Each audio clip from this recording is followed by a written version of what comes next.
Bonsoir à tous, je suis très heureux de vous retrouver dans Libre Éco, un numéro qui sera dédié à l'insertion des jeunes. 47% des moins de 25 ans en Martinique sont au chômage, un constat alarmant. Pour lutter contre ce fléau, de nouveaux dispositifs ont été mis en place. Nous recevons ce soir Francis Carole, qui est conseiller exécutif en charge des affaires sociales. Il nous présentera Atout Inclusion, un outil innovant. Libre Éco, c'est parti. Contact Entreprise vous présente Libre Éco.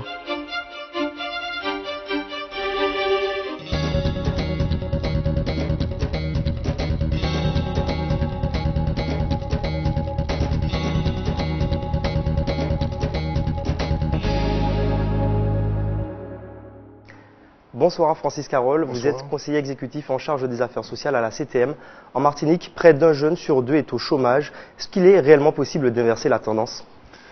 Il faut espérer en tout cas et tenter de pouvoir répondre en grande partie à la demande. Ceci d'autant que nous avons chaque année 3500 jeunes qui s'en vont.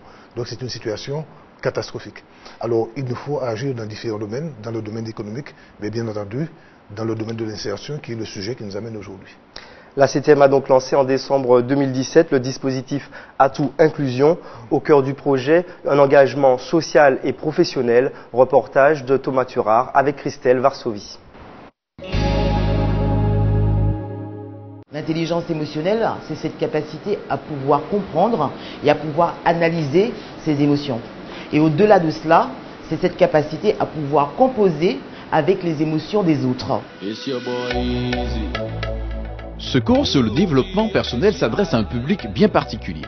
Il fait partie de ce qu'on appelle les NEET. Ce terme anglophone recouvre l'ensemble des jeunes qui n'ont ni emploi, ni études et ni formation. La CTM, accompagnée par l'Europe et l'État, a mis en place un dispositif dénommé Atout Inclusion pour aider ces jeunes à trouver des solutions et un contexte favorable pour sortir de l'exclusion. Pendant 11 mois, 400 de ces jeunes vont donc bénéficier de cours adaptés, puis d'une immersion en entreprise.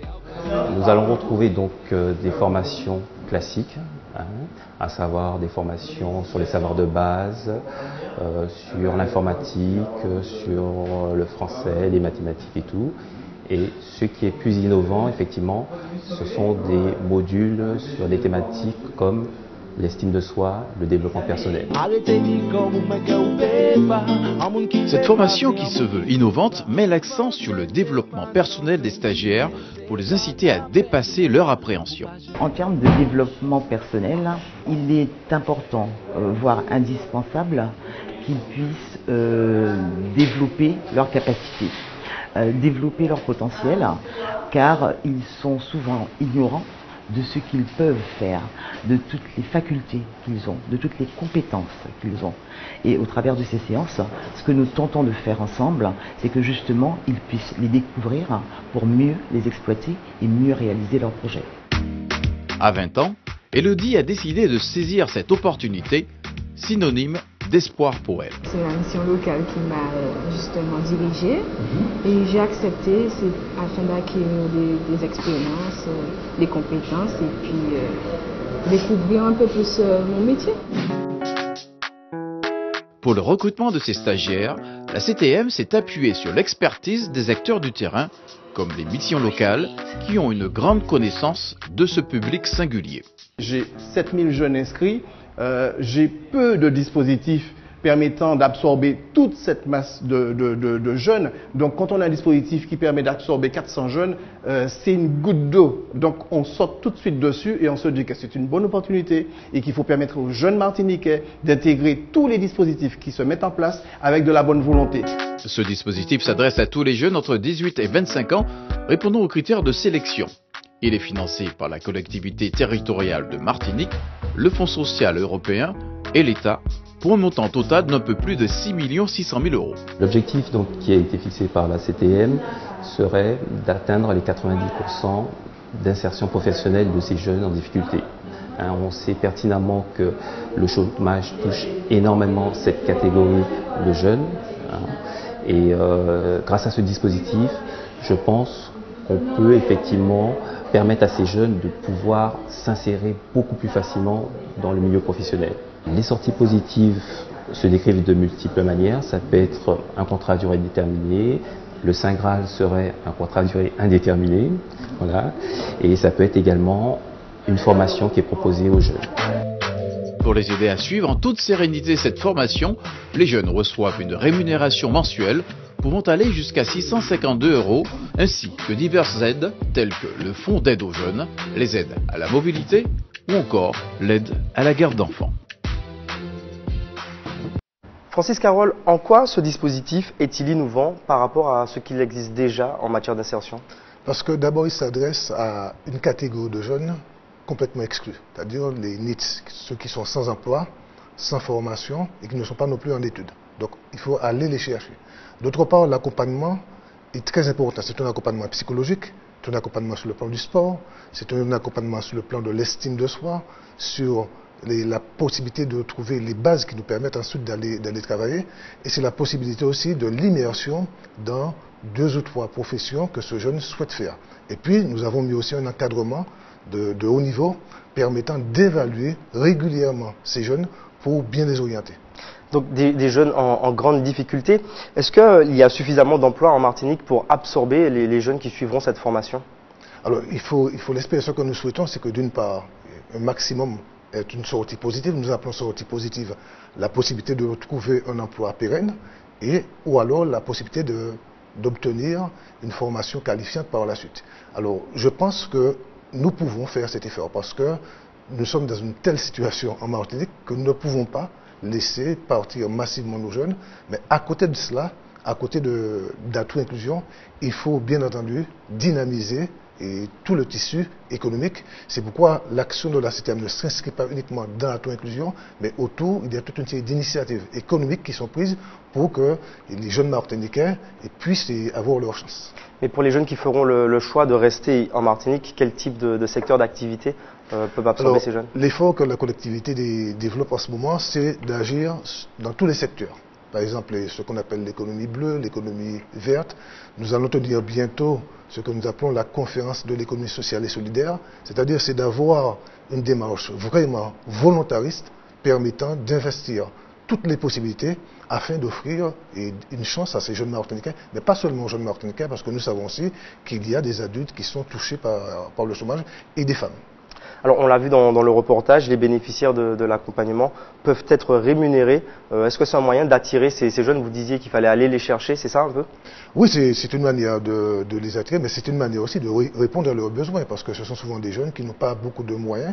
Donc cet accompagnement financier est important, d'une part pour qu'ils puissent venir se déplacer. Nous avons aussi un accompagnement par le fonds d'aide aux jeunes, le FAGE, et puis nous donnons aussi à ces jeunes un certain nombre de moyens, par exemple un ordinateur pour pouvoir s'initier finalement à toute cette technologie nouvelle. Donc il faut un accompagnement extrêmement important qui est aussi de l'ordre financier. Il ne s'agit pas de leur donner de l'argent pour les pousser à venir, mais de leur donner des moyens de pouvoir suivre une formation qui dure quand même 11 ans. Oui, ça peut être utilité pour le déplacement. Pour le déplacement, pour s'acheter d'autres choses, pour manger, des choses aussi simples. Alors un budget total de plus de 6 millions d'euros répartis entre la CTM, l'Europe et l'État. Comment est ensuite réparti tout cet argent?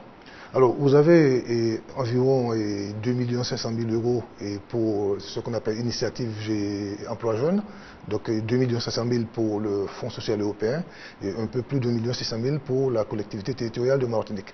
Alors cet argent va servir à quoi? À payer les prestataires, à payer les jeunes, à les accompagner, mais avec vraiment l'objectif, et là j'ai été très ému de voir ces jeunes qui s'engagent, de faire en sorte que des jeunes qui veulent s'en tirer puissent trouver effectivement un accompagnement suffisant. Et justement, est-ce que ce budget est suffisant pour ce que vous voulez faire? Pour ce que nous avons prévu de faire, concernant les 400 jeunes, ce budget sera suffisant. Très bien. Donc des fonds destinés à lever les barrières de l'exclusion, c'est en tout cas ce que souhaitent ces jeunes. Mais pour bénéficier de cette formation, ils doivent répondre à des critères. Anaïs, bonsoir. Bonsoir Loïc, bonsoir Francis Carole. Bonsoir. Je suis ravie de vous retrouver pour cette nouvelle émission ce soir. Alors effectivement, ce soir, j'ai décidé de me mettre dans la peau d'un de ces jeunes, entre 18 et 25 ans. Je ne dispose ni de diplôme, ni de formation, ni d'emploi. Et cette formation m'intéresse. Donc que dois-je faire moi pour être sélectionnée? Est-ce que vous auriez des conseils à me donner?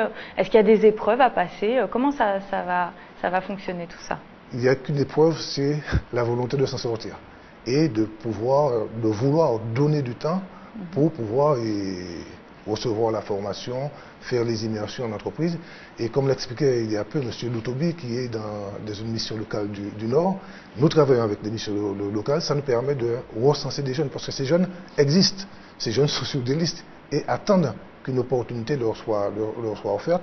Donc nous sommes passés par des missions locales pour identifier les jeunes et ensuite nous avons pris des prestataires qui vont suivre ces jeunes pendant les 11 mois. Alors justement, on le voyait dans le reportage, il y a visiblement quand même beaucoup plus de jeunes que de jeunes qui recherchent et qui ont besoin d'un emploi que de jeunes acceptés dans la formation. Donc comment les sélectionner finalement? Parce que j'imagine qu'il va falloir quelque part les choisir. Alors d'abord, il faut que ces jeunes correspondent aux critères que nous avons établis. C'est-à-dire par exemple 18-25 ans, qu'ils soient éloignés de l'emploi, de la formation et des études. D'autre part, ça peut être aussi, et on ne le dit pas assez souvent, des jeunes de 30 ans. Mais pour les jeunes qui sont en situation de handicap et pour les jeunes qui sont sous main de justice, il y a une possibilité pour ces jeunes-là aussi. Donc ce sont ces critères. Et puis évidemment, il faut que le jeune fasse la démarche d'aller, parce que ce n'est pas si évident.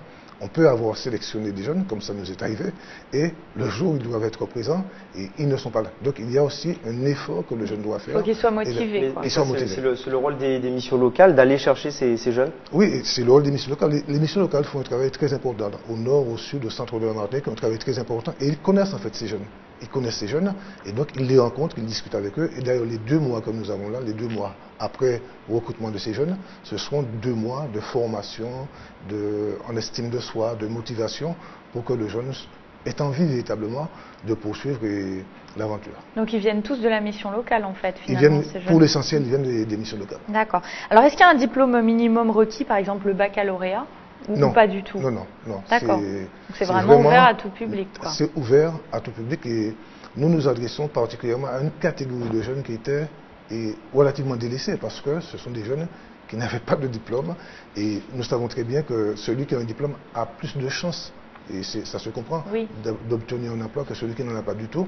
Et c'est pourquoi l'objectif, c'est vraiment de prendre ceux-là en particulier, filles et garçons, et de les amener à un niveau où la possibilité de trouver un emploi pérenne, ou alors les orienter après vers une formation qualifiante qui leur donnera un diplôme pour pouvoir poursuivre leur parcours professionnel.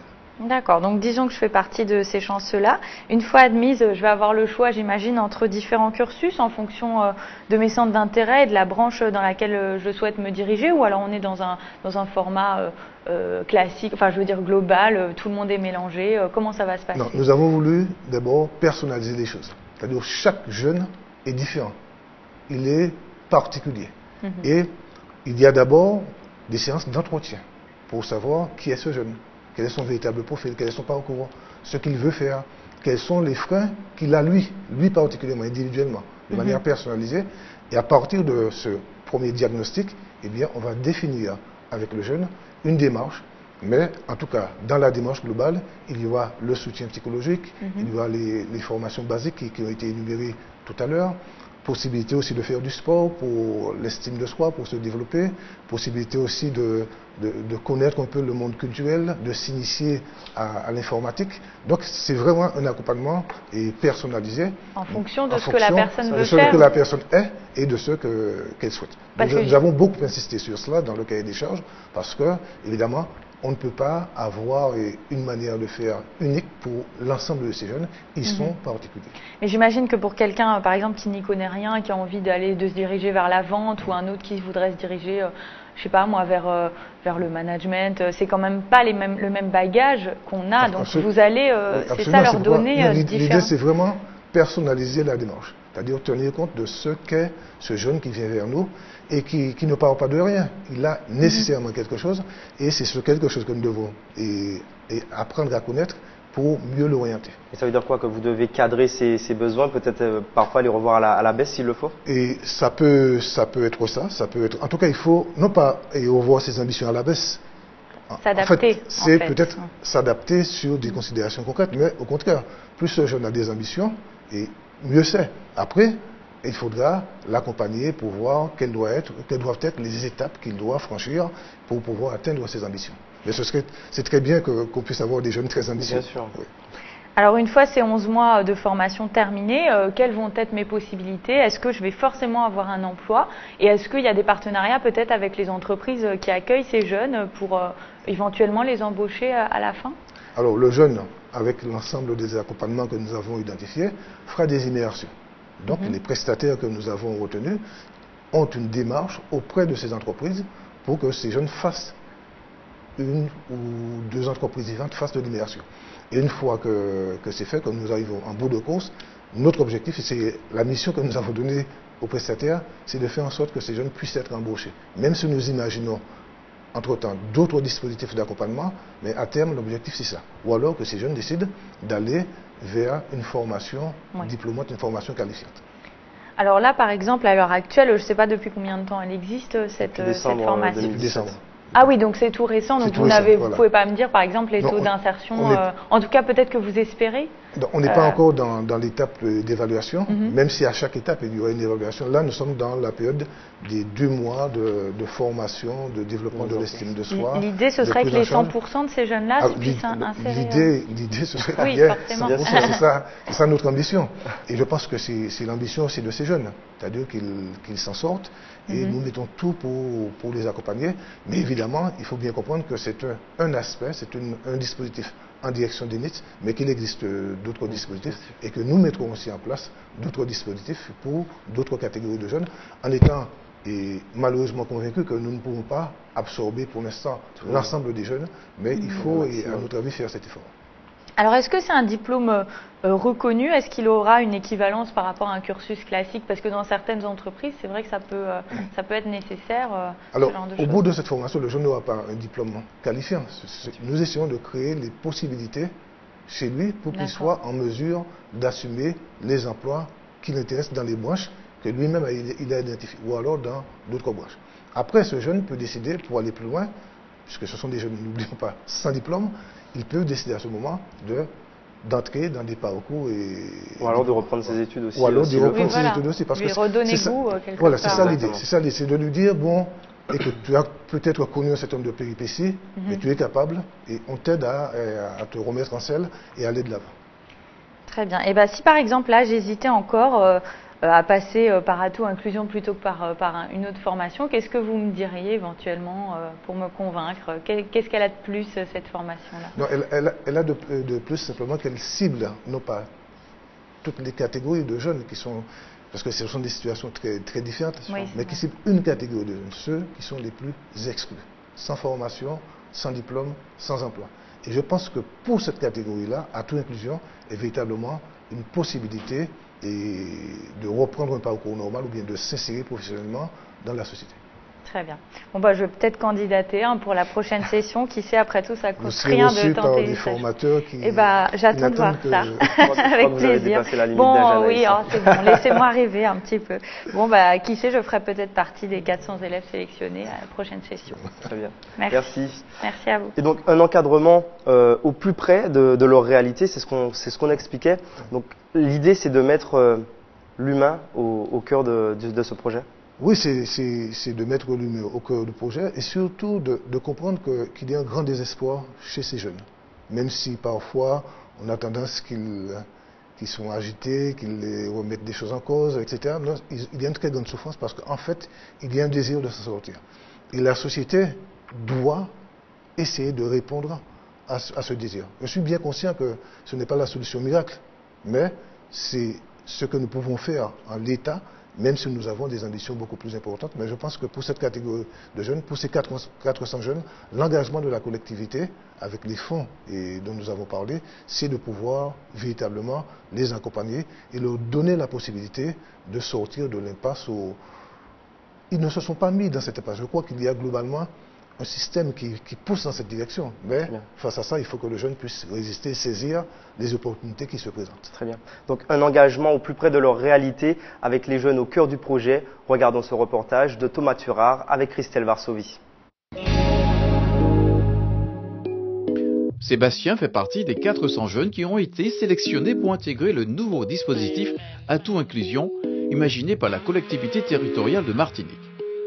À 25 ans et après des expériences décevantes dans la vie professionnelle, il espère améliorer sa situation. Sébastien, pourquoi tu as décidé d'intégrer ce dispositif Atout Inclusion? Pourquoi tu es ici en fait? Je suis ici parce que Atout Inclusion, c'est une formation pour les jeunes, pour les aider à établir leur formation et projets professionnels. Qu'est-ce que tu attends de ce dispositif?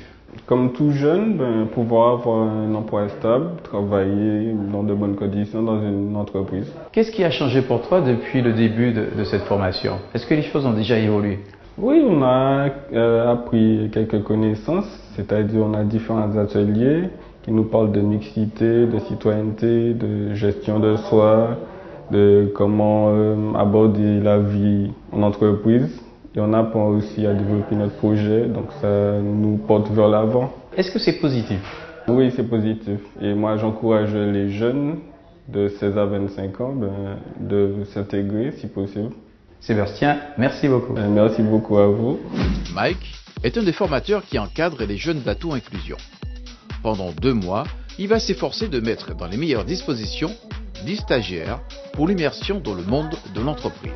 Un exercice pas toujours aisé pour ce type de public. Monsieur Carême, qu'est-ce que ce public a de particulier? Ce public a de particulier qui sont en très grande difficulté. Même s'ils ont un niveau BTS, un niveau bac, un niveau BEP, CAP, c'est des personnes qui sont vraiment soit en difficulté par rapport à leur domicile, ou pour se nourrir, pour se vêtir. Donc c'est un public qui est très très très difficile. Quelles difficultés vous rencontrez justement dans l'enseignement que vous leur donnez? La concentration. C'est la concentration parce que vous avez en face de vous des jeunes. Vous savez, aujourd'hui avec les nouvelles technologies, vous allez souvent avoir affaire à ce qu'on appelle les réseaux sociaux. On ne va pas nommer leur nom, d'accord? Donc du coup, moi je suis toujours obligé de faire un petit peu le policier, mais le gentil gendarme, quoi, qui leur dit, voilà, il faut qu'on reste concentré sur le cours. Si vous avez un objectif, vous voulez trouver un stage pendant 9 mois, il faudrait lâcher le portable, au moins pendant 2 mois, pour qu'on puisse mettre ça en place. Qu'est-ce que ça vous apporte personnellement de travailler avec ce type de public? Ce que ça m'apporte, c'est beaucoup de motivation. Parce que si vous arrivez moins motivé que le matin, vous pouvez vous dire que vous allez vous faire manger. Parce que les jeunes, ils sortent de Trinité, du Robert, de Sainte-Marie, pour venir jusqu'au Lamentin. Donc quand ils arrivent, il faut vraiment leur donner matière à ce qu'ils puissent voir que chaque jour, c'est quelque chose de différent qu'on voit, même si c'est le même thème, même si c'est toujours développement personnel, mais que chaque jour, on voit quelque chose de différent et toujours quelque chose qui soit dynamique. Apprendre à apprendre, une pédagogie active. Est-ce que c'est gratifiant? Oui, oui, on peut le dire, on peut le dire. C'est gratifiant de voir qu'on aide cette jeunesse martiniquaise à entrer en emploi, à sortir de ses difficultés. Oui, oui, il y a une gratification. Je leur dis souvent à nos jeunes, le rêve c'est le moteur de la réalité, comme disait M. Césaire. Donc il faut en vouloir. Monsieur Carême, merci beaucoup. De rien. Alors on l'a vu, hein, ce sont souvent des jeunes en manque de repères. Est-ce que le but de cette formation, le but premier, c'est de leur permettre de retrouver leur place dans la société? C'est exactement ça, c'est les aider à se retrouver. Parce que c'est ça l'un des freins qu'il faut soulever. C'est-à-dire que beaucoup de ces jeunes ont perdu des repères, ou bien sont désespérés, ou n'attendent plus rien de la société. Et il y a ceux aussi qui ont connu des expériences de drogue, etc. Bon, il y a tout ce public, et l'effort qui doit être fait, c'est de leur redonner confiance en eux-mêmes, leur redonner confiance en leurs capacités. Sur leur comportement également? Et sur leur comportement aussi, donc c'est-à-dire savoir apprendre, et cela a été signalé, savoir se concentrer, savoir être, et c'est tout cela qu'il faut réapprendre à ces jeunes. Et je suis convaincu pour ma part que dès lors qu'ils se sentiront en sécurité et bien accompagnés, eh bien je pense qu'ils pourront faire cet effort et trouver leur voie. Comment convaincre un employeur de tendre la main à un de ces jeunes, finalement, qui a vécu, on le disait par exemple, un parcours de drogue difficile et qui cherche sa place? C'est une vraie interrogation. D'ailleurs, avant d'élaborer définitivement le projet, nous avons rencontré des chefs d'entreprise pour établir avec eux un partenariat. Et la question qui a été posée justement par ces entreprises, ces chefs d'entreprise, c'était la question du comportement des jeunes. Et c'est d'ailleurs l'une des raisons qui nous ont poussé à travailler cet aspect-là. C'est parfois un frein? Comment? Est-ce que ça peut être un frein tout simplement? Ça peut être un frein, oui, absolument. Donc il faut les aider dans ce sens. Et donc l'accompagnement que nous avons mis en place permet, de mon point de vue, de lever cette difficulté, de lever ce frein et de permettre à ces jeunes de pouvoir avoir des périodes d'immersion qui soient qui soit positif. Est-ce que Atout Inclusion sera reconduit l'an prochain? Oui, c'est une question qui est posée. Alors, vous avez constaté que ça demande tout de même de gros moyens, parce que je le disais, c'est plus de 6 millions d'euros. Et avec 2,5 millions d'initiatives emploi jeunes, 2,5 millions du Fonds social européen, 1,6 million d'euros de la collectivité, ce sont de gros moyens. Et nous aurons en tout cas d'autres projets et qui concernent aussi d'autres catégories. Parce que tous les jeunes ne sont pas exactement dans la même situation. Il y a par exemple des jeunes qui ont un diplôme, qui cherchent de l'emploi et qui ne trouvent pas. Cette catégorie-là, il faudra aussi l'accompagner. Donc, évidemment, ce travail, lorsque vous demandez si on pourra intégrer tous les jeunes, c'est un travail qui demande des années. Il nous faudra des années pour résorber ce qui a été créé par des décennies. Mais il faut être dans la bonne voie, mais surtout considérer que l'inclusion doit aller de pair avec le développement économique qui constitue un cheval de bataille important pour la collectivité. Mais c'est ce que j'allais vous demander, est-ce que là c'est une priorité aujourd'hui pour la CTM? Absolument. Quoique nous sommes battus dans beaucoup de domaines, la culture, il faut encore se battre, l'identité, mais je crois que tout ce qui a trait au développement économique est essentiel. Je pense que c'est vraiment là le défi de notre génération. Et puis, dans cet esprit, dans cette démarche, l'inclusion de nos jeunes. Quoi qu'on ne peut plus accepter de laisser partir nos jeunes, de laisser le pays se dépeupler. Nous ne sommes pas capables de reproduire les générations. Nous avons une population vieillissante. Et je crois que toutes ces préoccupations, ces défis, nous obligent à faire des efforts considérables pour pouvoir répondre aux besoins des jeunes Martiniquais et au-delà aux besoins de la Martinique. Mot de la fin positif, Francis Carole. Merci d'avoir accepté notre invitation. Avant de se quitter, place à l'agenda Contact Entreprise de la semaine. Des adhérents de Contact Entreprise participeront au lancement par la CCI et ses partenaires du projet Interreg Caraïbes TK, Trade Enhancement for Eastern Caribbean, le mercredi 31 janvier de 9h à midi. Des adhérents de Contact Entreprise participeront à une rencontre avec M. Yann Monplaisir, premier vice-président de l'Assemblée de Martinique et président de la Commission Développement économique et tourisme, qui aura lieu le vendredi 2 février à la salle Émile Maurice de la CTM. Merci d'avoir suivi LibreEco en notre compagnie. Je vous donne rendez-vous la semaine prochaine pour un nouveau numéro. Bonne soirée sur les antennes d'ATV.